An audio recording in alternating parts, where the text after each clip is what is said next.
Hi friend, আমি গাছপ্রেমী সিন্টু খান। এটা একটা 21 জুয়েল। আপনাদেরকে কদিন আগে বলেছিলাম এটার যে কাটিং ছাটিং করব আর কি করে গাছটাকে ঝোপালো করতে হয়। আপনারা অনেকজন আমাকে প্রশ্ন করেছিলেন, আর আমার গোপন টিপস কী রয়েছে আজকে সব টিপস আপনাদেরকে গোপন টিপস ফাঁস করব। আপনারা দেখেন গাছের যে শেপ সাইজ রয়েছে, দেখে তো আপনারা বুঝতে পারছেন আমার বলার কিছু নেই। আর এই গাছ, এত সুন্দর গাছকে এখন মনে হচ্ছে আবার কাটতে হবে ডালপালাগুলোকে। তার মধ্যে দেখেন এই যে এখানে একটা ছোট্ট টব দেওয়া রয়েছে। অনেকজন আমাকে প্রশ্ন করেন, দাদা এই ছোট টবটা কী জন্য রেখেছেন, গাছটাকে এইরকম করে কেন রেখেছেন, এটা কিছু বুঝতে পারি না। এটা ধরে রাখেন এটা একটা ছোট টব, আর এই ছোট টবটা পরে দিয়েছি। এটা একটা গাছটা লাগানো হয়েছিল, তারপরে এটা একটা টাওয়ারের নিয়েছি। এখানে আপনার রয়েছে বালি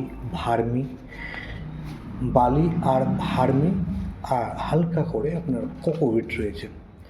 এবার এটা দিয়ে আমি এই গাছ থেকে এক্সট্রা শিকড় নামাচ্ছি। আমি এখান থেকে যদি এক্সট্রা শিকড় নামাই তাহলে গাছের লংজিভিটিও বেশি হবে, আর গাছটা দেখতে মনে হচ্ছে এটা 1 বছরের গাছ, দেখে মনে হবে এটা 5 বছর 7 বছরের গাছ, বনসাইয়ের রূপ আসবে।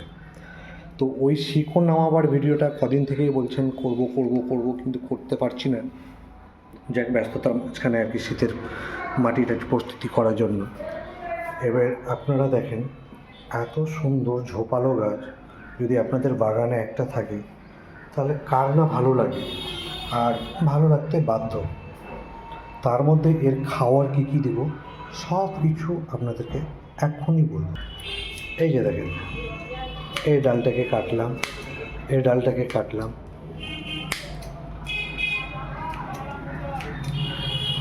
ফুল কাটতে মায়া লাগছে, কিচ্ছু করার নেই। যদি আজকে মায়া মমতা ত্যাগ না করতে পারি তাহলে গাছ এত ভালো হবে না।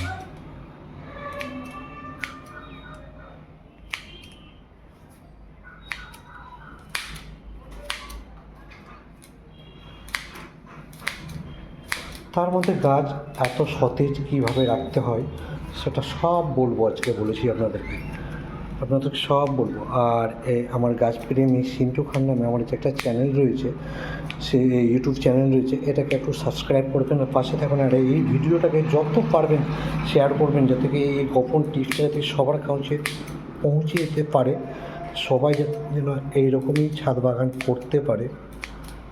আর গাছের খাওয়ার দাওয়ার, আমার গোপন টিপস কী কী মিডিয়া রয়েছে সব বলবো। আমার মিডিয়া বলতে অ্যাকচুয়ালি আমি যখন মাটি তৈরি করি তখন মাটি আমার গোবর সার ছাড়া আর কিছু না। মাটি আর গোবর সার ধরে রাখেন আপনার বর্ষার আগে বস্তায় 3-4 মাস আগে ভরলাম, ভরে বৃষ্টি চলে তখন বৃষ্টিতে ফেলে রেখে দিলাম। রেখে দেওয়ার পরে ওর মধ্যে কেঁচো ফেঁচো হয়ে যায়। তারপরে যখন মাটিটা পচে যাওয়ার পরে ওই মাটিটাকে আবার আমি শুকিয়ে বস্তায় ভরে দিলাম। ভরে দেওয়ার পরে ওই মাটিটাই আমার শীতকাল, বোগনভিলিয়া সব কিছুতে আমি ব্যবহার করতে পারি। আমি কাটছি, আপনাদেরকে একটু মায়া লাগছে না? আমারও তো মায়া লাগছে, কিন্তু ব্যাপারটা হচ্ছে এখন মায়া দেখলে হবে না। যখন যে কমেন্টগুলো আপনারা করেন তখন কত আনন্দ লাগে। কিছু পেতে গেলে কিছু ক্ষতি করতে হবে, আর কিছু পেতে গেলে কিছু নষ্ট করতে হবে, কিচ্ছু করার নেই। হ্যাঁ, এত সুন্দর গাছ কাটিং ছাটিং করে কী থেকে কী করে দিলাম।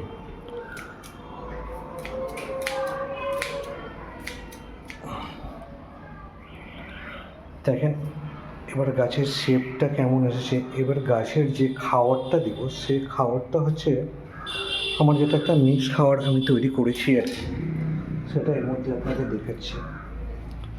এখানে রয়েছে আপনার হাড়ের গুঁড়ো রয়েছে, আপনার সরষার খোল রয়েছে, এপসম সল্ট রয়েছে, হিউমিক অ্যাসিড রয়েছে, আর এখানে একটু ভার্মি রয়েছে। এই সবটাকে আমি মেল করে তারপরে আপনার এই খাবারটা আমি গাছের গোড়া করে দিয়ে দেবো। তারপরে গাছটা দেখবেন 8 দিন পর গাছের এত সুন্দর গ্রোথ আর এত সুন্দর কালারগুলো দেখবেন, গাছের পাতাগুলো চকচক করতে বাধ্য। এটা মোটামুটি আপনাকে যদি আমি 15 দিন পরে আপডেট দিই, আপনি চিনতে পারবেন না 15 দিনের মধ্যে গাছ এত সুন্দর, এত তরতাজা। আর এটা হচ্ছে 21 জুয়েলের ফাইনাল খাবার দিয়ে দিলাম। আর এখন আশা করি আমাকে শীতে আর এখন খাবার দিতে হবে না আমার। আর এইগুলো গাছ তো অ্যাকচুয়ালি প্রদর্শনীর জন্যই রেডি হচ্ছে ওরা। জানি না কীভাবে, গতবার ফার্স্ট হয়েছিলাম, এই বছর কী হবে। এই বছর তো প্রচুর বুগনভিলিয়া যাবে আমার। আর আপনাদেরকে কেমন লাগছে লাইক করবেন, কমেন্ট করবেন, শেয়ার প্রচুর শেয়ার করবেন, যাতে কি এই ভিডিওটা যাতে কি সবার কাছে পৌঁছে গেলে সবাই যাতে এই ধরনের ভিডিওটা, এই ধরনের গাছগুলো করতে পারে, এটাই আপনাদের কাছে রিকোয়েস্ট করবো। দেখা মাত্রই আপনারা একটু শেয়ার করবেন প্লিজ।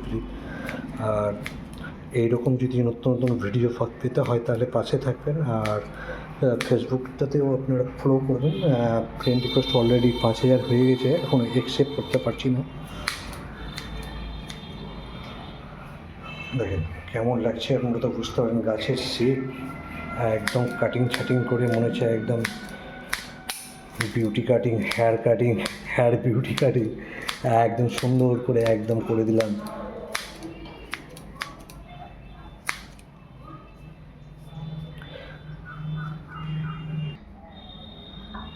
এবার খাবারটা যখন দিব এইভাবে দিয়ে আবার গাছের গোড়াটা খুঁড়ে দেব।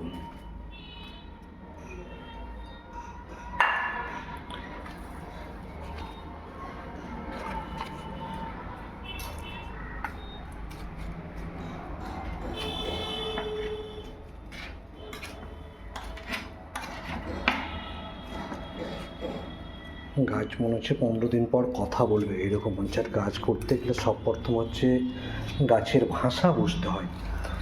গাছ ভাষা না বুঝলে গাছ শুধু খাবার দিলে হয় না, গাছ খাবার দেওয়ার আগে গাছের এটা একটা হচ্ছে ভাষা। দেখেন এই যে একটা কচি শিকড়, গাছের আপনার শিকড় ঠিকঠাক রয়েছে কি না সেটা আপনাকে আগে দেখতে হবে। গাছে খাবার দিলে হবে না, গাছ খাবারটা খেতে পারবে কি না সেটা আপনাকে আগে জানতে হবে। আপনার দেখছেন গাছের নিচে শিকড়ের কোনো প্রবলেম রয়েছে, নতুন কোনো শিকড় দেখতে পাচ্ছেন না, আপনি ডিএপি, সুপার ফসফেট, হ্যান ত্যান যা আপনার কাছে যা আছে, জৈব সার টার, মিক্স খাবার টাবার, সিংকুচি হাড়গুলো, সেগুলো দেওয়াটার কোনো দরকার নেই। আগে দেখতে হবে আপনি যাই দেন, অল্প দেন বেশি দেন যাই দেন, কিন্তু গল্পটা আগে দেখতে হবে গাছটা খেতে পারবে কি না, সেটাই হচ্ছে 1 নম্বর। দেখছেন এই যে দেখেন কত সতেজ রয়েছে, এই যে শিকড়গুলো বেরিয়ে আসছে। এই শিকড়, ছোটো শিকড় কাটলে কোনো ক্ষতি হবে না, কিন্তু ব্যাপারটা হচ্ছে দেখতে হবে 5 দিন 7 দিন পর গাছের শিকড় সিস্টেম ঠিক রয়েছে না। গাছ হঠাৎ করে যদি ঝিমিয়ে যায়, গাছের যদি ফল ফুলের গাছের যদি উপরে কোনো সমস্যা দেখা যায়, তাহলে ভাববেন না উপরে কোনো সমস্যা। উপরে যদি ডালপালাগুলো যদি শুকিয়ে যায়, তাহলে ভাবতে হবে আপনার শিকড়ের সমস্যা রয়েছে। শিকড় সিস্টেমটা দেখতে হবে সব ঠিকঠাক রয়েছে কি না।